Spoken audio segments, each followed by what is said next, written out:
Xin chào các bạn, chào mừng các bạn đã quay trở lại với YouTube channel của Sanctity Shop. Trong video này thì mình sẽ hướng dẫn các bạn chuyển đổi firmware của các dòng firewall Cisco FPR Series từ phiên bản ASA sang FTD.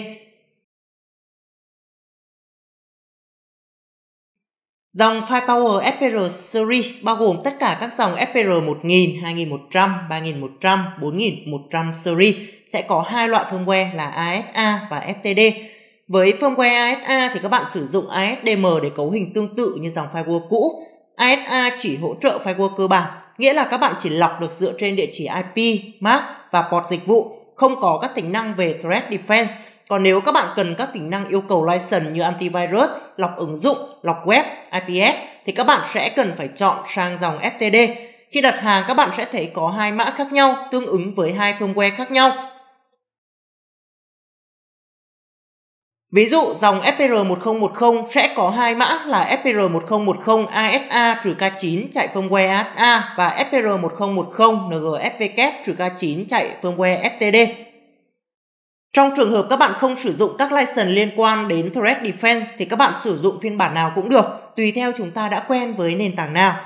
Trong trường hợp các bạn mua phiên bản FTD nhưng đã quen với các cấu hình bằng ASDM thì các bạn hoàn toàn có thể chuyển đổi firmware từ FTD sang ASA, và ngược lại, nếu các bạn cần sử dụng các tính năng Threat Defense nhưng đã mua bản ASA thì các bạn cũng có thể chuyển từ ASA sang FTD. Trong video này thì mình sẽ hướng dẫn các bạn chuyển từ ASA sang FTD. Đầu tiên thì chúng ta cần phải download firmware FTD về. Firmware của Cisco yêu cầu tài khoản được phân quyền thì mới có thể download được, và Cisco sẽ phân quyền theo từng dòng thiết bị cụ thể. Do vậy, nếu không có tài khoản thì các bạn có thể nhờ bên cung cấp firewall để nhờ họ download cho. Nếu các bạn có tài khoản được phân quyền, các bạn vào web software.cisco.com. Chọn Access Download. Tìm kiếm theo series của firewall. Ví dụ FPR 1010 thì chúng ta sẽ tìm là 1010. Chọn dòng Firepower 1010 Security Appliance. Vào menu Firepower Threat Defense Software. Sau đó lựa chọn phiên bản mà các bạn sẽ sử dụng rồi download về. Các bạn nên download bản Suggested Release. File firmware sẽ là file có định dạng FPA này.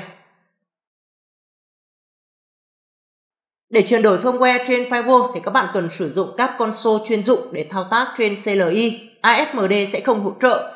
Trên firewall sẽ có các cổng console dạng RJ45 hoặc mini USB, các bạn sử dụng cổng nào cũng được. Trên thị trường hiện nay có một số loại cáp console, các bạn có thể tìm mua ở các cửa hàng máy tính nếu chưa có. Đối với loại cáp một đầu RS232 thì chúng ta cần mua thêm đầu chuyển đổi từ RS232 sang USB để kết nối với máy tính. Do hiện nay thì các máy tính không còn cổng RS232 này.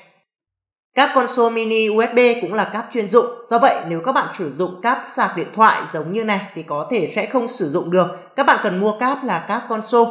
Trong thùng thiết bị thường đi kèm với cáp console loại mini USB này, các bạn có thể sử dụng luôn. Chúng ta sẽ kết nối đầu USB của cáp vào laptop. Đầu còn lại thì các bạn cắm vào cổng console trên firewall. Tùy loại cáp RJ45 hay mini USB thì chúng ta kết nối vào cổng tương ứng. Cổng console sẽ là các cổng có nhãn màu xanh dương ở bên dưới và có biểu tượng dấu nhắc dòng lệnh này. Khi các bạn kết nối dây console vào laptop, trên laptop sẽ nhận dây này như các cổng com. Các bạn mở menu Start, Search Computer Management và mở app này lên.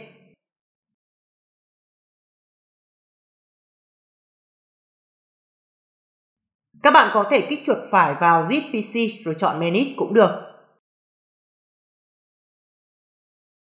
Vào Device Manager. Mở phần Port Com NLPT.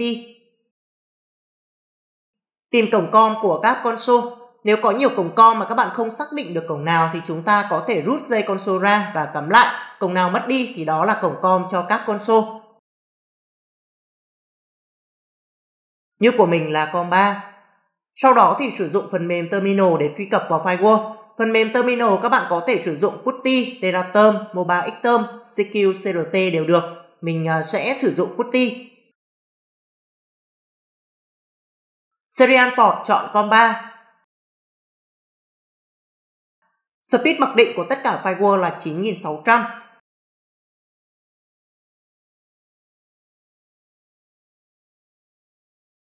có lệnh Enable để truy cập vào mode exec. Lần đầu đăng nhập thì các bạn sẽ cần cấu hình Enable Password. Chúng ta nhập path theo đúng policy của Cisco là được. Mật khẩu cần có viết hoa, viết thường, số và ký tự đặc biệt. Các ký tự không được liên tiếp nhau hoặc trùng với tên admin. Ví dụ các bạn đặt path bao gồm các số 1, 2, 3 liên tiếp nhau sẽ không được chấp nhận.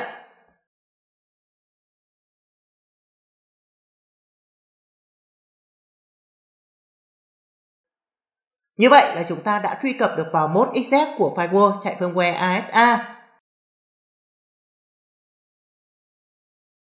Để convert firmware sang FTD thì trước tiên chúng ta cần copy firmware FTD đó vào trong firewall. Các bạn có thể sử dụng HTTP, TFTP, FTP hay là USB đều được.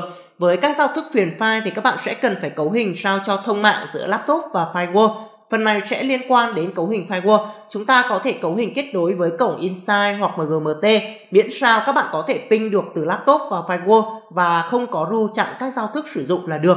Cách đơn giản nhất là chúng ta sử dụng USB.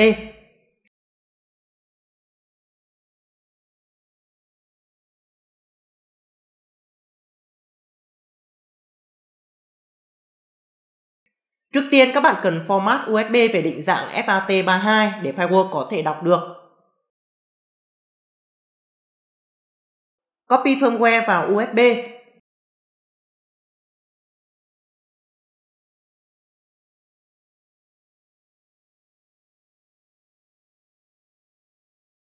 Sau đó cắm USB vào firewall.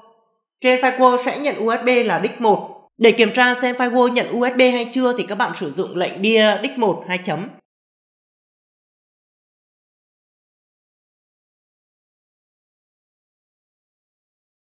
Firewall liệt kê USB kèm các file bên trong USB, bao gồm file firmware FTD là OK. Sau khi firewall đã nhận USB, các bạn copy firmware vào flash bằng lệnh copy disk 1 2 chấm flash 2 chấm.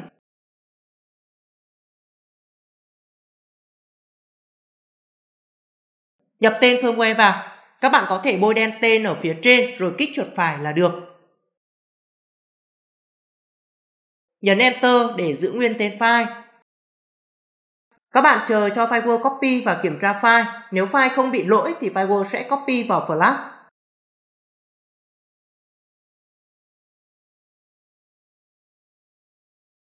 Các bạn sử dụng lệnh dir flash để kiểm tra.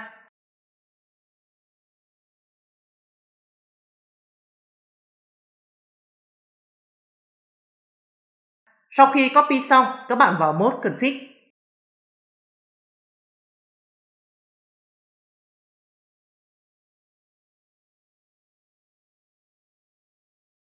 Cấu hình boot sang file FTD bằng lệnh boot system disk 0 2 chấm.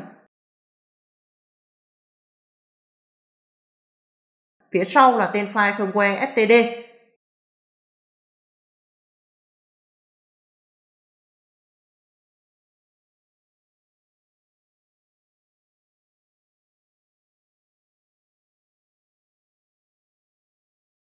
Nhấn Enter để confirm.